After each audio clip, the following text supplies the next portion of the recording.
Hi, my name's Lena, and 3 nights ago at Christmas dinner, my sister stood up, slammed her glass down, and screamed across the table, "Give back the $90,000 or you'll never see mom and dad again."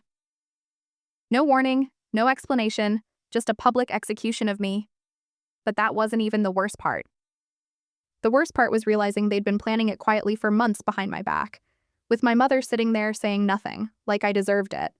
And while they laughed, accused, and humiliated me, I reached into my purse calmly and placed something on the table that changed everything. Christmas Eve in San Jose always felt quieter than the rest of the country. Maybe it was the gentle coastal breeze or the way the lights on the palm trees didn't quite match the chill in the air. I pulled up to my mother's house at 6:15 p.m., sharp, just as planned, parking behind my sister Chloe's gleaming white SUV that was slightly crooked in the driveway, as if it owned the place. I held a canvas bag of handmade gifts in one arm, my purse clutched tight in the other. Inside my purse was a folded piece of paper, a short speech I'd written at midnight last night. A thank you to my parents for everything they'd done over the years. A moment of gratitude, I thought, maybe even healing. The porch light flickered once as I approached the door. Mom, Eleanor, opened it before I even knocked. "Lena," she said plainly. No hug, just my name, clipped at the edge. I stepped inside. The smell of cinnamon rolls and glazed ham wrapped around me, familiar, and almost enough to make me forget what came next. The dining room was already set. Silver cutlery, name cards in soft gold cursive embossed napkins. Everything perfect. My eyes swept the table. "Where's mine?" I asked softly.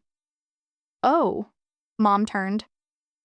"Chloe said you liked the corner seat, to be more comfortable." She gestured toward the folding chair at the end of the buffet cabinet. No table setting, no name tag, just space. I slid the chair closer to the table gently, as not to cause a scene. But Chloe saw, and she made sure everyone else did too. "Oh, Lena always likes to be low-key, right, sis?" she said with a laugh. That felt like a trap. People chuckled. Even Uncle Mark shook his head and smiled like it was all harmless. I forced a small laugh too, the kind that hides behind your teeth. That chair, it didn't just feel temporary, it felt conditional. Dinner unfolded with the usual chatter, wine, stories I wasn't part of, and glances that flicked past me like I was furniture. I focused on the centerpiece, a candle holder I'd given Mom years ago. She never acknowledged where it came from. She never had to. When it came time for the toasts, Dad cleared his throat and raised his glass. He gave Chloe a nod, and she stood with a confidence I'd never seen questioned. Her speech was filled with flair and jokes that everyone loved. When she sat, I stood. "Just a few words," I began, holding my glass and reaching for the microphone beside me. It didn't turn on. I tapped it, flipped the switch. Nothing. Chloe leaned over with exaggerated concern. "Oh no, I guess the battery's dead. Guess it wasn't meant to be." She shrugged, all innocence. Laughter again, this time softer, more awkward. People weren't sure whether to feel sorry for me or embarrassed on my behalf. I folded the speech, slipped it into my purse, and sat down. My wine glass was now empty. Someone had taken the bottle down the other end of the table. As the meal ended, it was time for gifts. Each year, we did a small family exchange. I'd prepared something special. A scrapbook of Dad's last few years, the hospital visits, the letters he'd written, photos only I had. I'd stayed up 3 nights assembling it. Eleanor opened the gift with slow hands. "Oh, Chloe, this is beautiful," Mom said, her voice caught between awe and disbelief. I froze. My sister looked up, wide-eyed and smiling. "I just thought it was time we honored his memory, right?" she said, then added, "It came to me just last week." She didn't even bother to pretend she made it. She just claimed it. The scrapbook sat open in Mom's lap. She turned to the page with Dad's letter to me, the one I'd hidden under a folded flap. My handwriting was still on the corner, dated 6 months ago. No one noticed. Or if they did, no one said anything. Dad's eyes flicked toward mine, a glance, nothing more. My hands curled under the table. I tried to tell myself it didn't matter, that gifts were just symbols, that intentions were louder than applause. But it did matter. And the silence around, it was screaming. That was when the fog in my memory began to lift. This had happened before, more times than I could count. The family tree photo from 2 years ago where my name was left off the caption. The time they asked Chloe to read at church, even though I'd written the poem. The tribute at Dad's memorial. My part cut, hers added last minute. It wasn't forgetfulness. It was a pattern. It was a quiet campaign. And tonight it was louder, sharper, more intentional. I picked up my fork. My food had gone cold. But then I looked up and saw Eleanor whispering to Chloe. A moment later, Chloe stood glass in hand. "I know we're all so thankful to be together," she said with that voice, the one that always sounded rehearsed. "But before we go on, there's something we need to clear up. Something serious." Every face turned toward her, then slowly, toward me, and I understood. The folding chair wasn't just a message. It was a warning. They dimmed the lights in the dining room just after Chloe's toast, and everyone began shuffling toward the living room like it was some grand procession. The same room we'd gathered in every Christmas Eve since we were kids, now filled with adult tension, glittering paper, and a smell of vanilla-scented candles too strong to be warm. I followed last, not because I was being dramatic. I just didn't feel like walking into another spotlight meant for someone else. My chair creaked as I sat down. Not that anyone noticed. I might as well have been a coat rack. Laughter floated through the room as Chloe twirled in her heels with a plate of cookies, flanked by Ethan and his girlfriend, who couldn't stop talking about her Pilates studio in Palo Alto. On the coffee table, gifts were piled high, color-coded, tagged, and sparkling. I searched quickly with my eyes. Nothing. There was a gift bag from me I'd placed under the tree earlier, a small box of hand-poured candles I'd made with lavender from Dad's old garden. I had written a simple note to Mom and Dad. For quiet nights, love, Lena. It was gone. Not opened, not on display. Just gone. I tried not to overthink it. Maybe it had fallen behind the tree. Maybe someone put it in the wrong pile. Maybe it would show up. Instead of scanning the tree again, I reached for my phone, mostly to anchor myself. My fingers scrolled out of habit, but my brain whispered something I didn't want to hear. So I opened the forwarded email from cousin Jenna. I remembered asking her for the address last week. She had sent it without question. I clicked details, and there it was, an empty to field that didn't include me. Jenna had added my name manually as a separate forward. I hadn't been included in the original email. I hadn't even been invited. The fake smile on my face stayed in place out of pure muscle memory, but inside, something shifted. The kind of shift you feel in your chest when someone says no offense before saying something that slices you anyway. That sting crawled slowly through my ribs. I didn't belong here. I was in the room, but I hadn't been counted. I slipped the phone back into my lap. My jaw clenched, but I didn't say anything. I'd trained myself well. That's when I felt a small tug at my sweater. I looked down. Maya. She was 9 now. Same wide eyes I remembered from the last birthday I attended before the invitations quietly stopped coming.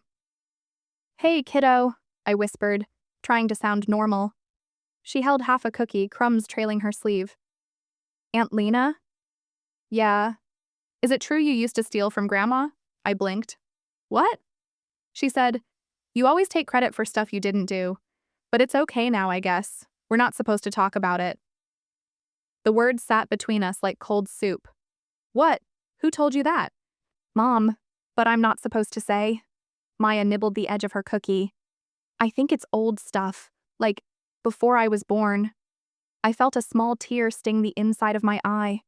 Not because of what Maya said, she was just repeating what she'd been taught, but because the damage was already done. "Maya?" Chloe's voice called from across the room. She waltzed over with the same poise she wore when she used to lead Sunday school plays. "Sweetheart, come help me pass out these." Maya scurried away. Chloe's gaze lingered on me for a moment. Half smile, eyes empty, and then she turned and walked off. I sat there, the blood behind my ears pounding like a warning bell. That was the moment I realized it wasn't just a pattern of oversight. It was character assassination, carefully crafted, shared in whispers, coated in just enough sugar to sound like concern. I leaned back and stared at the fireplace, silent, useless, just like I was supposed to be. I remembered the night I'd paid Dad's rehab bill. He was too ashamed to tell anyone he'd relapsed. I'd driven down from Sacramento, signed the forms, paid from my savings, not even a thank you. He just said, "Don't tell your mother." Chloe posted on Facebook that night, "So proud of our family coming together in hard times." She got 100 likes. I got overdraft notices. I'd let it go. Because family, because image, because no one likes the sibling who makes a scene. But tonight, even the children were carrying the message that I was some sort of liar, a thief, an outsider. And I wasn't, even given the dignity of correcting it. I finished my wine in 2 slow sips. The lights on the tree blinked in a rhythm that felt rehearsed, like everything else in this house. From across the room, Chloe whispered something to Ethan. He glanced at me and then they both turned their backs. I didn't get up when everyone returned to the dining table. I waited until the last laugh faded and the scraping chairs stopped echoing across the hardwood floors. Then, as if on cue, I stood, gathered my empty glass, and walked back into the room I was born in, but no longer belonged to. The plates for dessert were already out.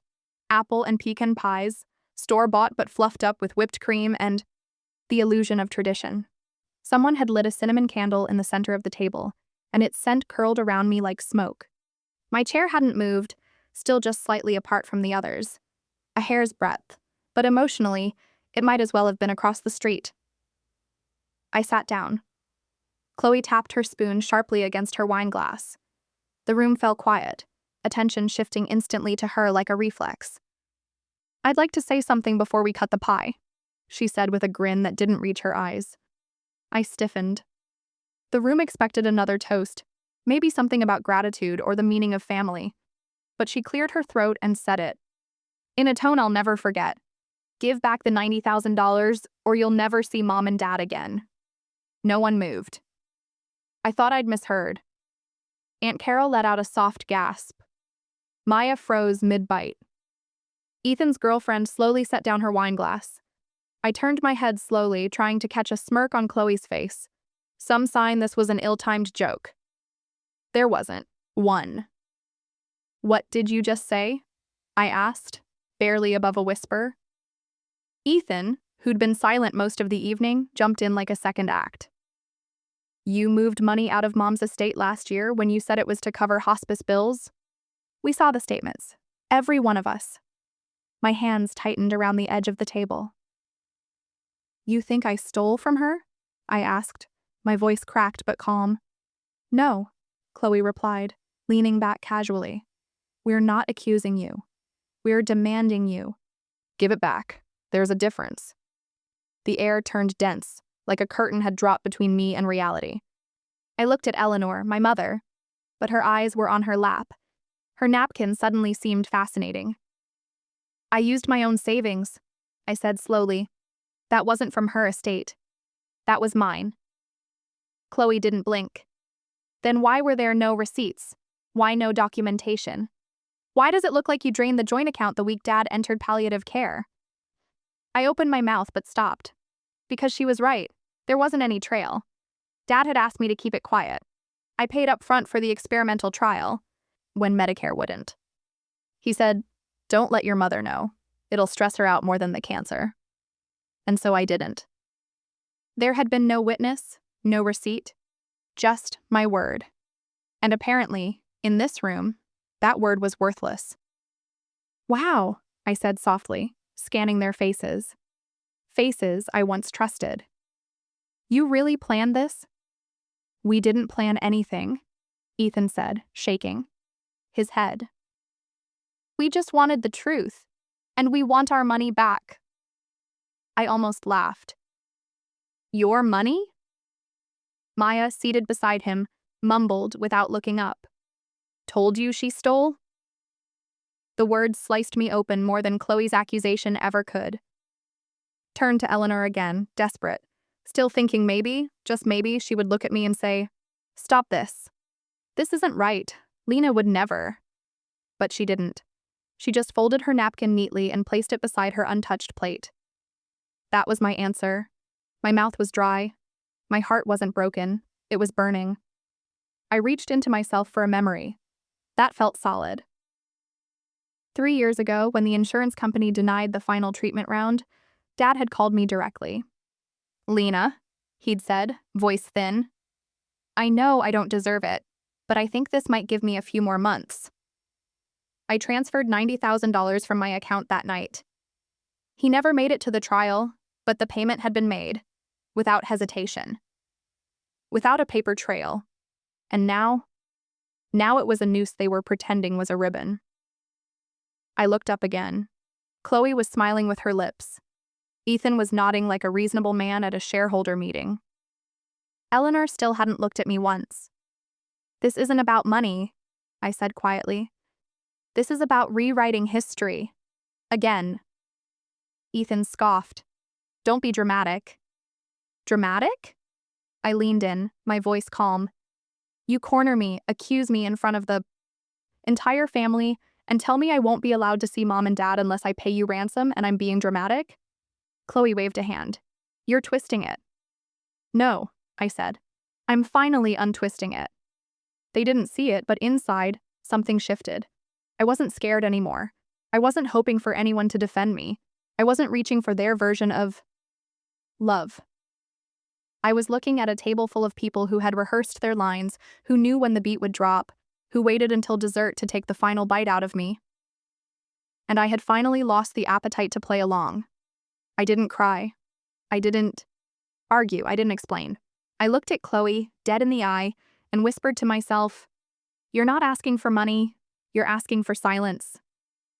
And I was done being quiet. The murmurs didn't stop immediately. They lingered like perfume after someone has left the room, faint but unmistakable. I sat there, still. No one looked my way. Not Chloe, not Ethan, not even Eleanor. The pie sat untouched at the center of the table, slowly losing warmth, like the room itself. I pushed my chair back gently and stood, muttering something about needing air. No one asked if I was okay. No one followed. I made my way to the kitchen, not even bothering to fake a smile this time. The clatter of forks and fake laughter from the dining room trailed me like a shadow I couldn't shake. I leaned against the counter for a moment, hand still curled tight around my phone like a lifeline I hadn't quite cut yet. That's when I saw it. Dad's old laptop. Eleanor still used it for basic things: checking emails, watching sermon replays, organizing Christmas cards. It was open, probably from earlier when she'd been printing place cards minus mine. I sat down, less because I wanted to snoop and more because my legs just didn't want to hold me anymore. The desktop was still open. No password. I clicked the email icon out of habit, more than intent, not expecting to find anything, just looking for something to focus on that wasn't my own breath coming too fast, too loud. Her inbox was cluttered. Promotions, unread church, newsletters, a half-drafted reply to Aunt Carol, and then drafts. I clicked. There were dozens. Most were empty or titled with placeholders. But one stood out. Subject line: "Tomorrow, I wish you knew." Dated 6 months ago. I stared at it. My hand hovered over the trackpad for a second longer, as if opening it would confirm something I didn't yet want confirmed. And then I clicked. It opened with no password. Her words filled the screen in that flat black font she always used. Times New Roman, always 12 point. "You paid for everything. I know that. I'm not blind. I just didn't know how to tell Chloe. She's not the golden one. You do things with your whole heart. That terrifies me." There was more, but I didn't need to read further. I read it twice anyway, maybe 3 times. Each time, a different sentence hit harder. The words weren't cruel, they weren't kind either, they were honest. And that was the worst part. She knew. She had known all this time. She saw what I did, what I gave, what I carried. And she still chose to sit in silence while her other children tore me apart. She had her chance tonight. She could have stood up, but she stayed quiet, not because she didn't believe me, but because she did. She didn't protect me, because she didn't want to upset Chloe. She didn't want to shift the family's mythos, its neatly packaged illusion where Chloe was the golden girl and I was the bitter spare. I shut the laptop slowly. Outside, someone was laughing again. Dessert had resumed. I could hear forks tapping plates and someone singing a line from a Mariah Carey song, slightly off-key. In that moment, I wasn't just excluded. I was sacrificed. I caught my reflection in the microwave door, across from the sink. My lipstick had faded. My eyes looked tired in a way concealer couldn't fix. For a second, I didn't recognize myself. Not because I'd changed, but because I finally saw what they saw when they looked at me. An easy scapegoat, a placeholder daughter, a woman they only remembered existed when they needed a check, a ride, a favor. And they remembered quickly.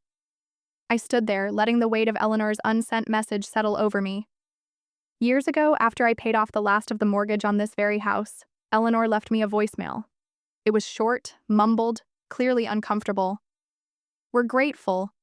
I mean, I know you don't like praise, but thank you." I deleted it back then. I told myself actions mattered more than words, that love didn't need to be performed to be real. But now I wish I'd kept that voicemail. At least it had been something, not a draft, not a ghost. I closed my eyes and took one last breath in that kitchen. Then I walked back into the dining room. They were halfway through pie. No one looked up, not even Maya. I grabbed my coat from the back of the chair. Chloe raised an eyebrow without pausing her bite. "Leaving already?" I didn't reply right away. I pulled my scarf from the hook by the door, wrapped it around my neck slowly, purposefully. Then I turned to her and said, "Tell Mom I found her draft." And then I walked out, coat half-buttoned, dignity intact. The next morning, I found myself sitting at a corner table in a nearly empty cafe, 2 blocks from my apartment. The coffee had gone cold in front of me, untouched. I wasn't reading. I wasn't scrolling. I was just holding space. My mind played that draft email over and over like a broken loop. Eleanor's voice, even through typed words, kept echoing inside. "Me. You do things with your whole heart. That terrifies me." I wanted it to stop. I needed something to break the cycle. I reached for my purse, half expecting to grab my earbuds, maybe distract myself with music. But my fingers brushed against an envelope instead, thick, cream-colored. I remembered it now. Chloe had handed it to me earlier that week after brunch. "Just an update," she'd said, waving it like it was nothing. "Paperwork Mom wants everyone to have." At the time, I'd shoved it into my bag without looking. I didn't want to think about more documents, more reminders of shared responsibilities that always fell to me but never returned to me. But now, though, I opened it. Inside was a copy of their newly revised will. I unfolded it slowly. The legal wording was dense, written in the same cold, polished tone all lawyers seem to favor, designed to say everything while meaning as little as possible. My name wasn't there. Not once. Not under the home, not under the joint savings, not under the life insurance, not even a personal item listed for sentimental value. I flipped the pages twice, then a third time. Nothing. A line near the end said, "It all. Lena has been provided for outside of this will." I hadn't been. That sentence was fiction, a formal lie dressed in official language. I stared at the paper like it might rearrange itself if I looked long enough. My coffee sat untouched. My heart didn't even ache. It simply stalled. I wasn't just erased. I was replaced. Years ago, I'd been set to receive 40% of the estate. I didn't ask for it. I never counted on it.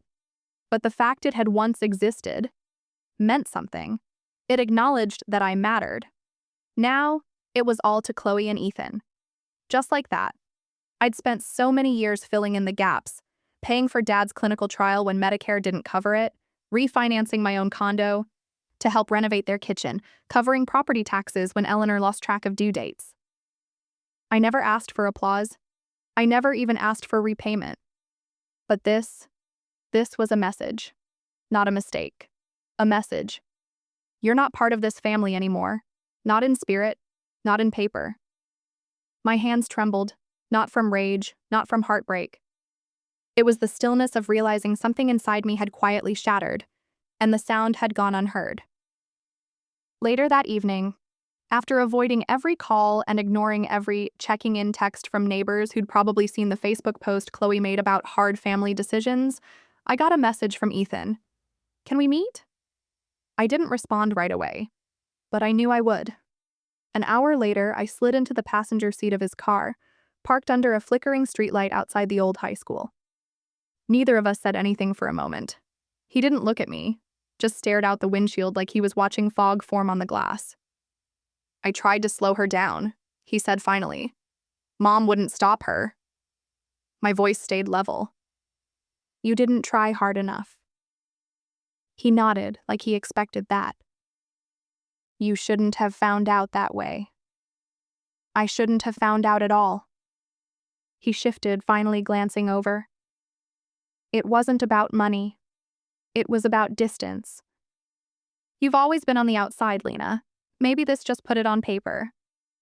I looked at him then and saw a brother I no longer recognized. "Why didn't you tell me?" He hesitated. "Because I thought maybe you'd finally leave if you saw it in writing." The silence between us thickened, not from discomfort, but from the sheer weight of the truth finally spoken. I stepped out of the car without another word. Rain had started, soft and steady, soaking through my coat before I'd made it halfway down the block. But I didn't rush. They didn't just remove my name from a will. They'd removed me from the narrative of our family, rewriting it to fit their version of events, their hierarchy, their comfort. The money didn't matter.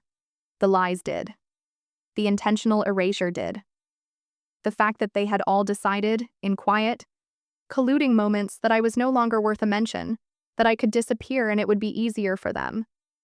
If being forgotten was the goal, they'd finally done it. But I remember everything. And I was done staying quiet. I didn't go straight to bed that night. Instead, I walked home under a gray sky, the kind that threatened to pour but never quite followed through. The drizzle stuck to my coat like static. My boots made soft thuds on the pavement, and inside me, a quiet, final shift had taken place. No more trying to be graceful. No more hoping they'd see me. By the time I stepped into my apartment, the weight of everything I hadn't said, hadn't dared to admit even to myself, pressed down like soaked wool. I locked the door behind me and kicked off my shoes. The silence in the room was soothing, predictable. At least here, nothing rewrote itself when I wasn't looking. I dropped my bag on the table and walked straight to the hallway closet, not because I needed anything, but because suddenly I needed to do something. I started cleaning, pulling, open drawers, tossing out receipts I didn't need, boxing up winter scarves I hadn't worn in years. Each motion steadied me, like I was digging through the past to find something buried. And then I did. At the bottom of an old wooden tray I kept for extra cords and office supplies, a small silver thumb drive caught my eye. A piece of tape wrapped. Around it in fading Sharpie read, "Dad's Hospice and Records."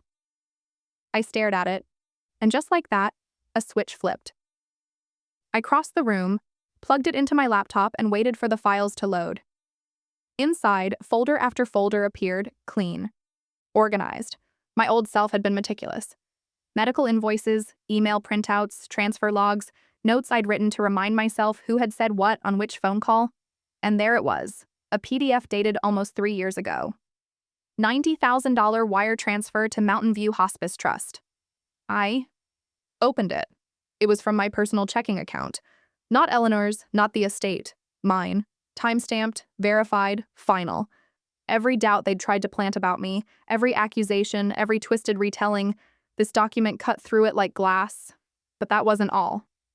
I opened another folder labeled Estate Communications. Inside were emails from our family's former attorney. I had backed them up when Dad was first hospitalized.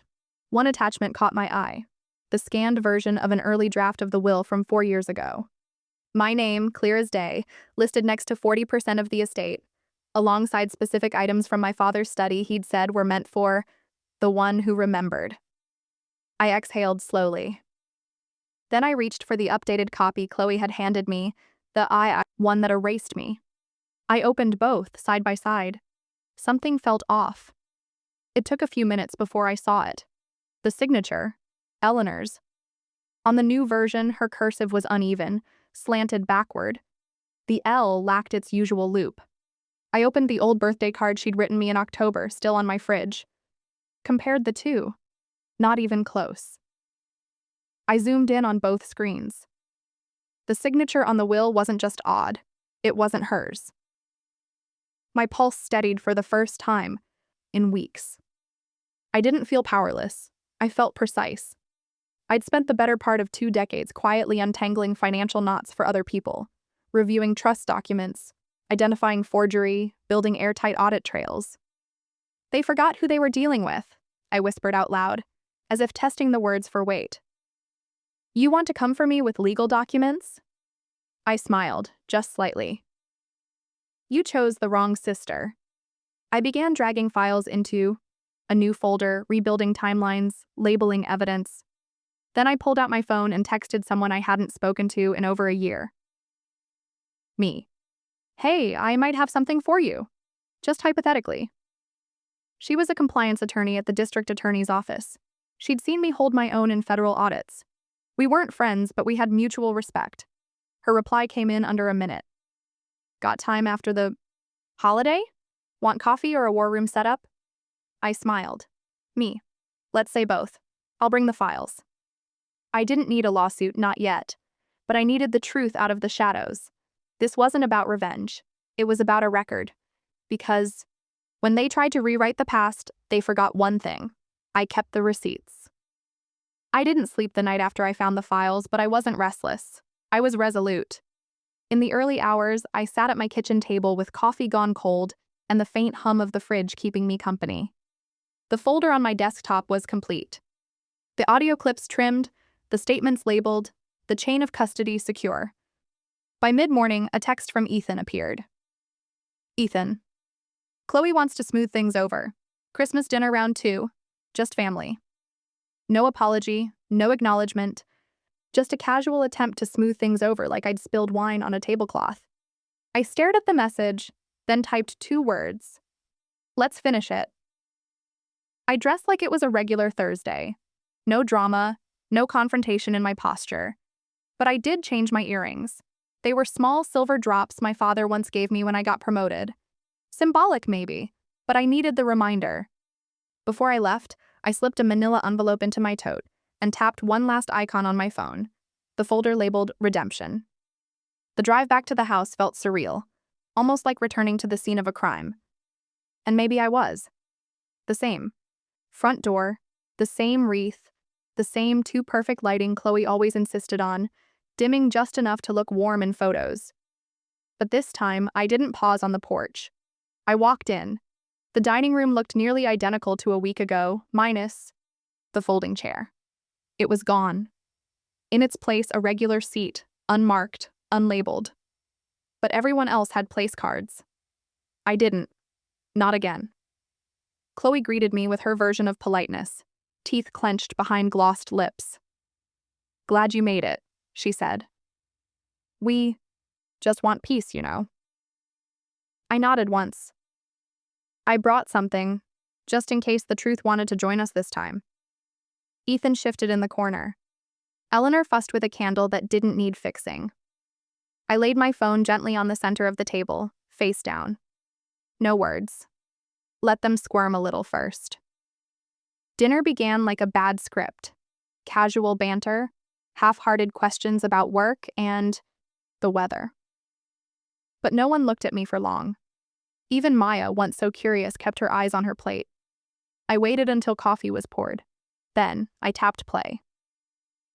The room froze at the sound of Rosa's voice, our family housekeeper for over a decade. The recording was clear. She told me not to dust the side drawer. That's where she kept the backup will. Said she'd clean it up before anyone noticed. I didn't want trouble. Eleanor's spoon clattered into her cup. Chloe's smile vanished like fog in sunlight. Ethan pressed his lips together, his gaze fixed on the tablecloth. But I wasn't done. Clip 2. Chloe's laugh filled the room, a recording taken during one of her wine-fueled backyard parties, a clip I hadn't meant to capture, but the truth has a funny way of saving itself. Lena's too quiet to fight back. She'll probably cry and disappear, that's her thing.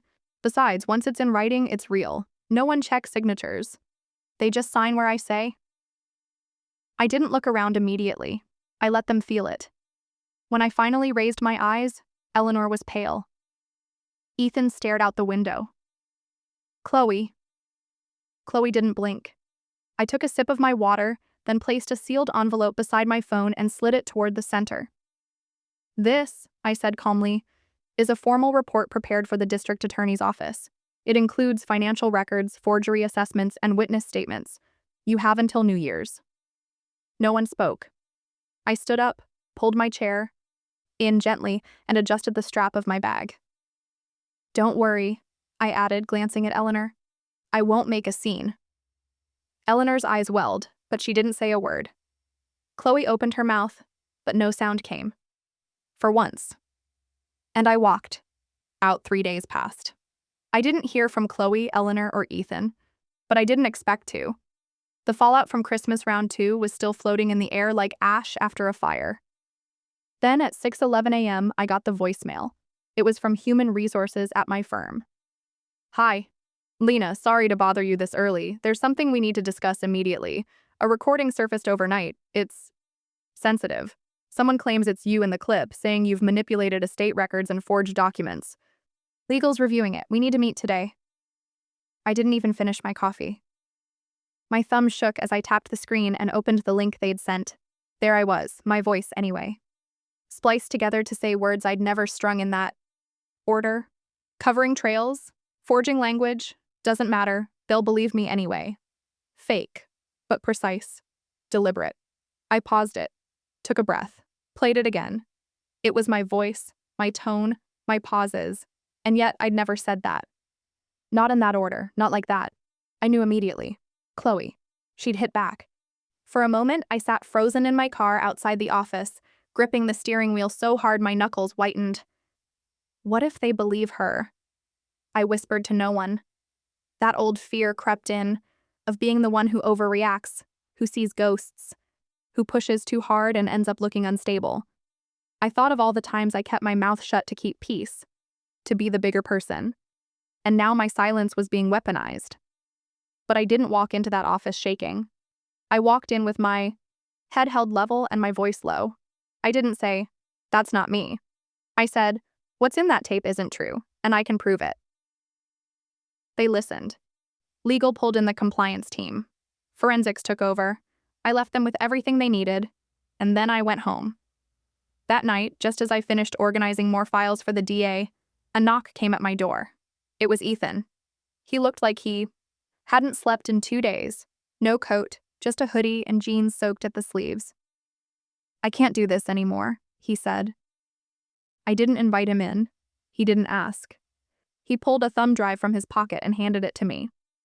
She used editing software. I found the project file on her desktop.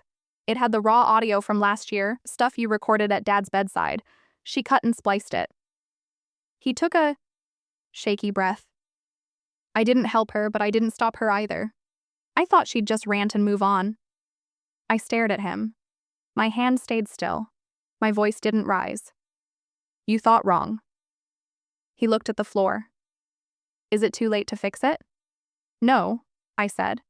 "But you won't be the one to fix it." I closed the door without saying goodbye. That night I sent everything, his drive, my files, every email chain and invoice copy, to my firm's legal team. The verification came quickly. Audio tampering, document falsification, and clear digital breadcrumbs leading back to Chloe's user ID. The firm cleared me. No suspension, no reprimand, just quiet vindication. Then, I gave the same package, neatly, bound to a lawyer who owed me a favor from 5 years back, one who worked across the street from Chloe's PR agency. And just for good measure, the DA's office received a copy, sealed, logged, with the dates and metadata already certified. I didn't need a headline, I just needed it on record. The next evening, I got in my car again, but not to fight. To finish. I drove to my parents' house for the last time. The porch light was on. The living room glowed amber through the blinds.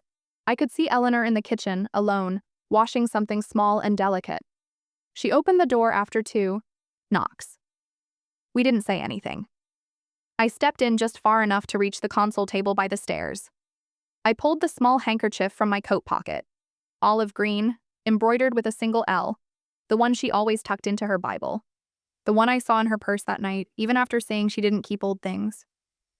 I laid it down on the table right on top of the photo frame with our childhood picture. "You kept this," I said. "I saw it." She didn't deny it.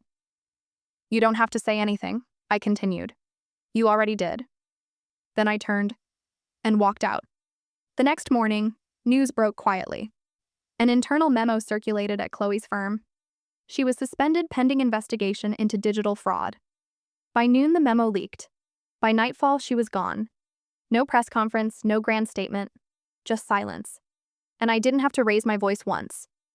It had been a month since everything cracked wide open, that night when the voice that had tried to erase me finally went quiet. It didn't bring fireworks or applause, just stillness. And in that stillness, something inside me finally settled. Now, on a quiet Sunday evening, I sat on the porch with Maya. She was curled up beside me, on the swing, sketching something on the back of an old grocery list. Her feet didn't quite reach the floor. The porch creaked under our quiet weight. The sky was soft, a stretch of lavender and apricot, like the world was trying to apologize without saying it out loud. Maya's backpack leaned against the side of the bench. She'd been living with me part-time now, a result of Eleanor stepping back from everything and everyone. Chloe's legal team was still scrambling to contain the fallout. Ethan had relocated to Oregon, sending one guarded text before disappearing from the family thread altogether. But I didn't think about them often anymore, not in the same way. I was learning how to make space for the people who stayed. Maya broke the silence without looking up from her sketchpad. "Why don't we go over there anymore?" I didn't answer right away. The question wasn't sharp, just honest, soft, and curious, the way children ask questions adults have long buried. "Because," I said gently, "some places stop being home, even if your name's still on the mailbox." She nodded slowly, then scribbled another line on her paper. "I like it better here anyway." That made me smile. Not the kind of smile you wear for others, but the kind that seeps out from your ribs when something old starts healing. I reached over and smoothed her hair behind her ear. "I like it better here too." After she went to bed, I stood in the doorway of her room for a while, just watching her breathe, arms flung out over the covers like she trusted the world not to pull them away. Then I went to my own room and pulled out a box I hadn't opened in years. It had moved with me across 5 addresses and 3 promotions. I'd almost thrown it out once, twice. Inside, among a few old letters and faded photographs, was the olive green handkerchief, folded, still clean, still soft. I laid it across my nightstand, not out of sentiment, but as a reminder. Underneath it, I slipped a note I had written on the back of a payroll envelope, just one sentence. "Home is not a place, it's who still waits for you. And sometimes, that means you." The next morning, my firm sent an announcement. I'd been promoted. I would now oversee a new program, one I helped pitch but never thought I'd lead. A financial empowerment initiative focused on women who've been quietly stripped of their inheritance, their legal standing, or their dignity, inside families that used love as leverage. It wasn't just numbers, it was personal. Each class I led began with the same question: what's the first thing someone took from you without asking? And every session, someone always cried, not because they were sad, but because they realized they weren't crazy or alone. I didn't need a trophy for that. I just needed to show up. Later that week, I got a voice message. It was from Ethan. "I don't expect forgiveness," he said, his voice quieter than I remembered. "Just thank you for not dragging me down with her." I didn't reply, but I saved the message. Maybe not for him, maybe for me. A reminder that even those who stand silently beside cruelty eventually feel the heat of its consequences. The eye. Truth didn't need to roar, it just needed to be steady. As the sun dipped again into dusk, I stepped back out to the porch. Maya was already asleep, a small blanket tugged up to her chin. The air was crisp. The silence didn't feel empty anymore. I'd stopped waiting for someone to come back and make it all right. The apology never came. Neither did the handwritten letter. The will wasn't rewritten. There was no redemption arc, no reunion hug. But in all that absence, I found something else, a deeper kind of peace. The kind that doesn't need permission. The kind that teaches you not everything broken needs to be rebuilt. Some things are meant to be left behind so you can walk forward, lighter. Because sometimes the only family that matters is the one who never asked you to disappear in the first place. It's been a journey, and sharing it helps. I'm curious, have any of you ever faced a moment where you had to choose between the family you were given and the peace you deserved? Let me know your thoughts in the comments below. And if this story resonated with you, maybe give it a like. Or subscribe for more stories about finding strength in unexpected places. It means a lot.